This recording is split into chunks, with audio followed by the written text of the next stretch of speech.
Hello, this is Scott Kidd, the Yacht Captain Investor. I'm here today with a friend of mine, Julian Sanchez, who's a real estate investor and also owns other types of businesses. How you doing today, Julian? Great to be here, Captain. Thank you for the invite. Those that don't know you, tell us a little bit about yourself. 6 years ago, we started, me and my partners, acquiring, and we went directly into multifamily. First, a smaller building, 16 units in Illinois. We still own it to this day, and then continued into wherever we find a good deal. So the next one was Arkansas, Ohio, South Florida. So we have a footprint in various states. Fell into had the opportunity to buy an assisted living facility, which is another asset class we're going to be focused on moving forward as we've started to really like it and seeing higher returns, it's the higher revenue generating activity of a business tied with real estate. We like that. And compared to the multifamily, I should say we're in Florida. We both live in Florida. We're in the prime location for this asset class.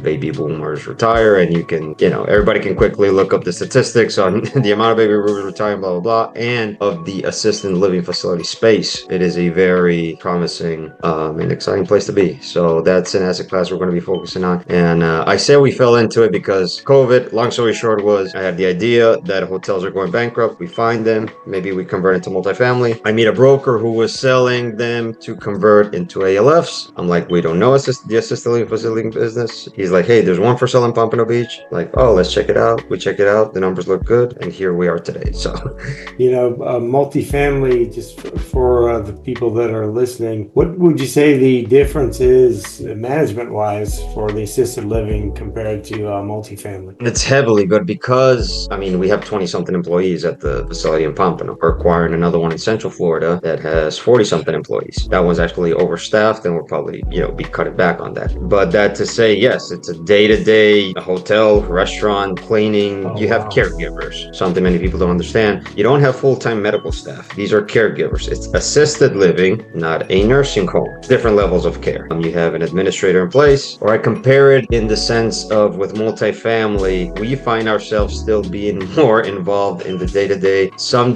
of the operations of the multifamily. Even though we have property management in place, we have our own property management company where you can imagine and the things that happen in multifamily, whereas with the assisted living facility, because there's that many employees just working there day-to-day, they just get taken care of. I guess you have the staff to provide the service for the people there, whereas multifamily, you're a little bit lighter, and it's a lot of the stuff is contracted out. If it's larger jobs and stuff like that, you don't have someone, whereas it's 24-hour operation, so you have to have someone there all the time because that's what they sign up for. Correct. And you have a full-time administrator that's a salaried employee, and she makes sure all these things get done. So it's a lot more management intensive for the on-site manager than property management for multifamily. And as far as like the revenue generation, is it quite a bit more, or the returns that much better because you have higher revenues and I guess less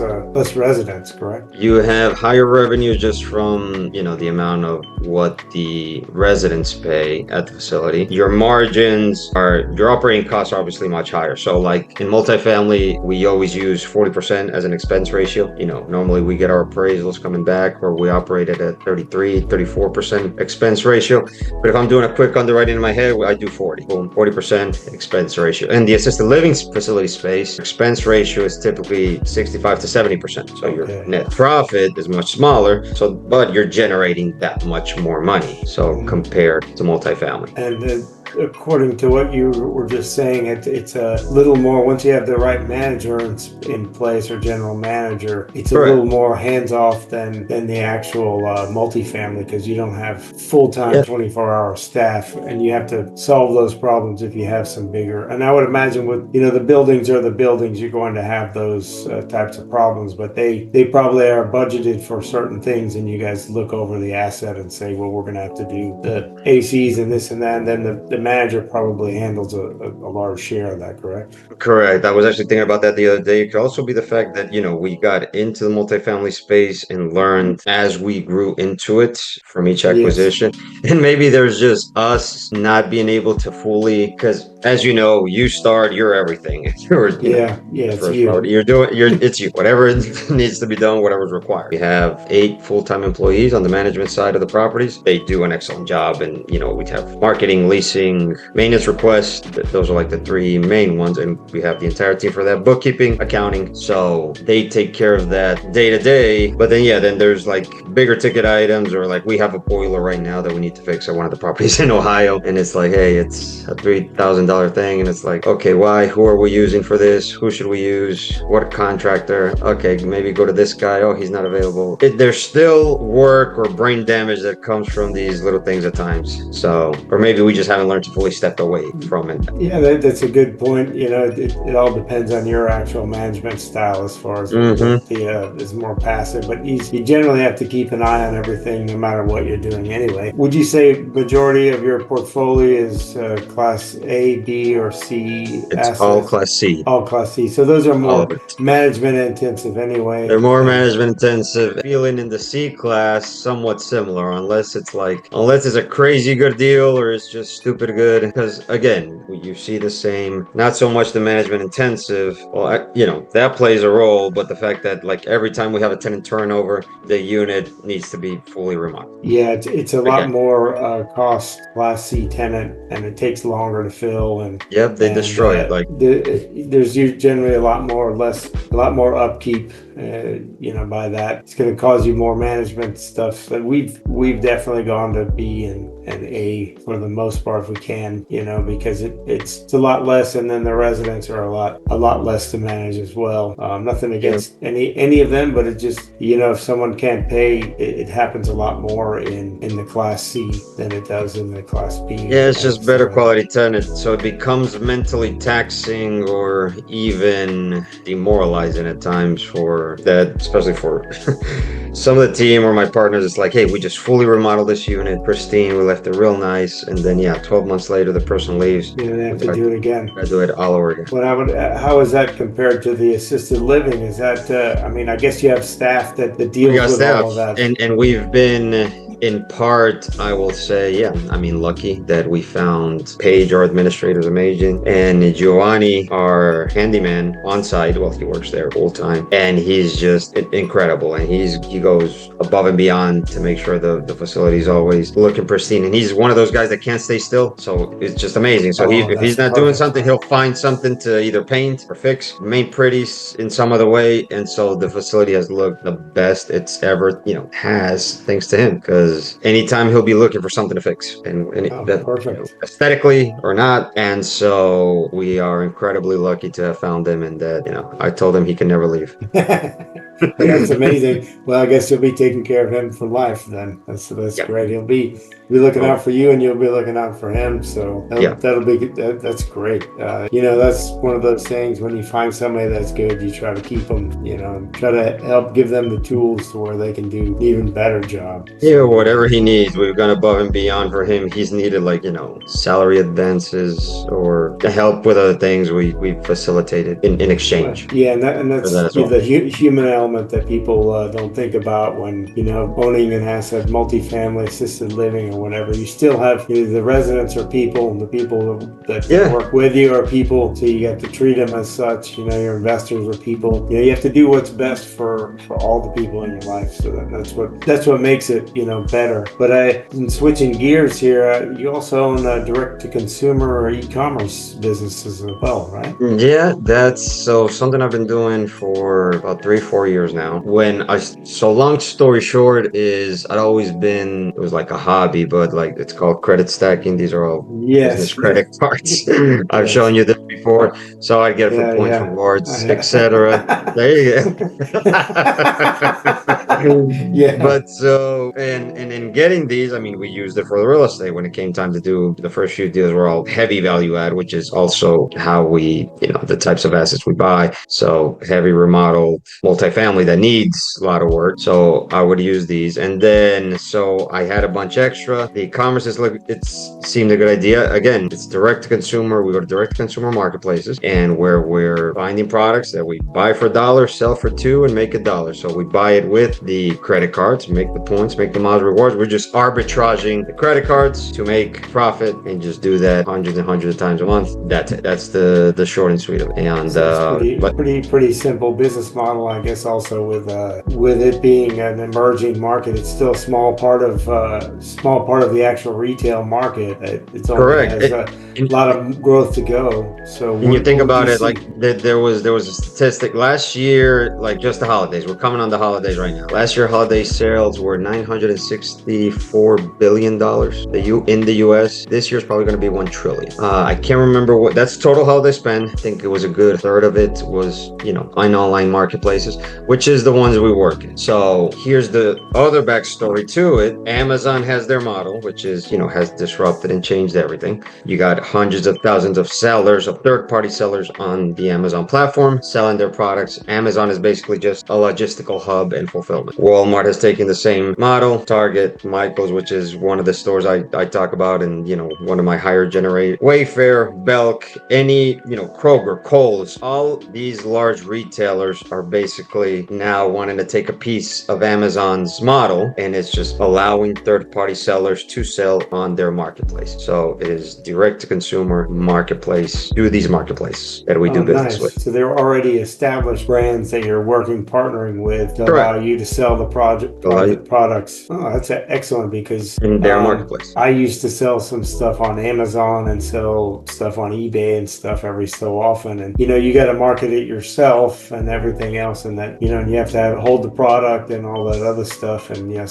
some stuff you think is going to sell, and it sells great for a while, and then all of a sudden it just stops. Then you're stuck with a bunch of stuff. So that's what's different as well with our model. Is not only is it these other less saturated or up and coming marketplaces into this model that allowing third-party sellers, but it's also we don't hold inventory. When the order comes from the customer, our suppliers fulfill it, we pay them, customer receives, the marketplace takes their cut, we keep a spread, and it's just make $1 here, 2, 3, 5, but just do it's volume. Just do that hundreds and hundreds of times, and so it's not going to stop. This is not no. And the good thing about it is it's 24/7 deal. Granted, this season is much heavier than a lot of other seasons, but being in multifamily and other syndications and stuff like yourself, I know you're doing a large heavy value add project. You might have a lot of costs going out, and it fills the gap, I would imagine, for cash flow during the interim. Exactly, during the interim, or you may find a situation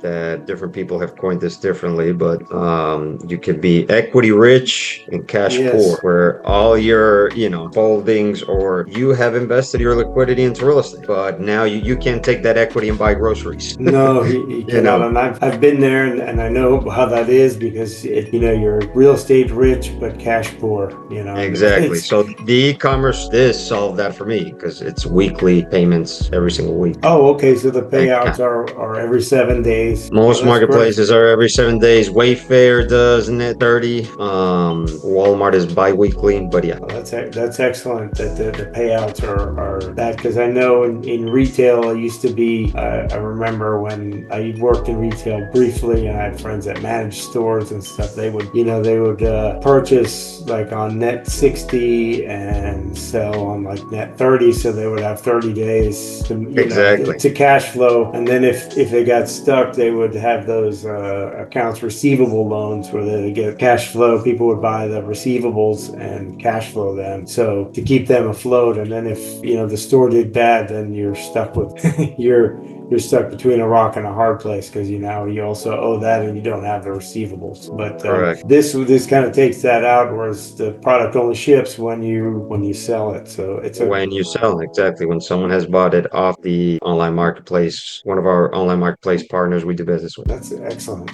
Well, you certainly have a lot of different types of asset classes that you can have cash coming in all the time and reinvest. So what's next over the next couple of years for you? Just more assisted living acquisitions. We got 2 in the pipeline, likely close in first quarter next year. And then, as I mentioned, I've been doing the direct consumer marketplaces for about 3 to 4 years now. For myself, the majority. So now I'm taking in clients and more clients to do it as a partnership model. Come in, it's your LLC, your purchasing power, your name.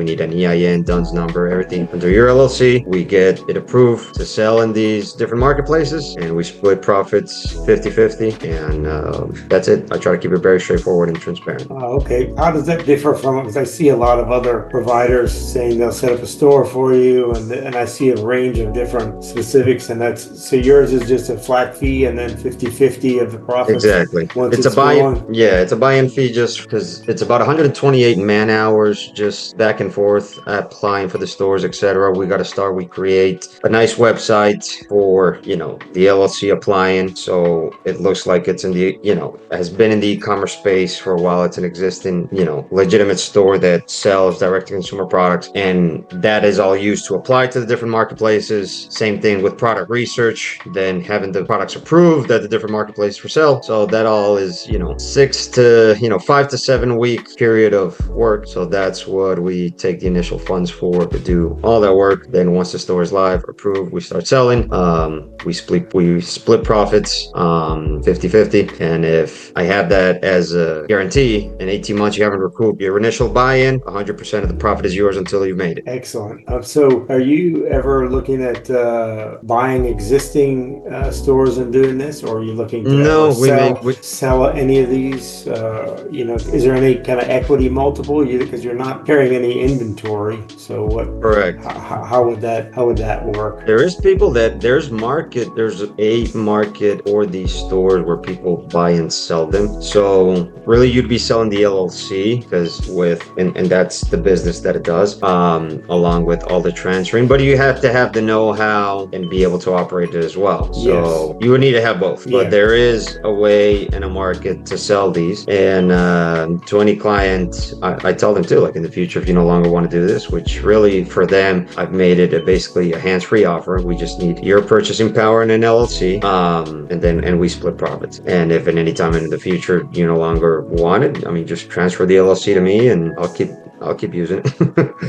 Nice. Well, that's definitely a very interesting model. Well, I really appreciate you being here and talking with me today. If somebody wants to get a hold of you, how can they find you? And on my social media, it's juliansanchez.biz, Instagram, Facebook page, YouTube channel. I'll be uploading more things to my YouTube channel coming, shortly. And I actually have some interviews a lot in real estate from these last couple of weeks that social media team are currently editing and will be uploading. So watch out for those. And but yeah, juliansanchez.biz on all social media channels. I'm more active on Instagram, Facebook, and YouTube. Well, excellent. Well, again, appreciate you being here, and thanks for talking with me today. And I'll see you out there. And thanks again. It's Yacht Captain Investor out.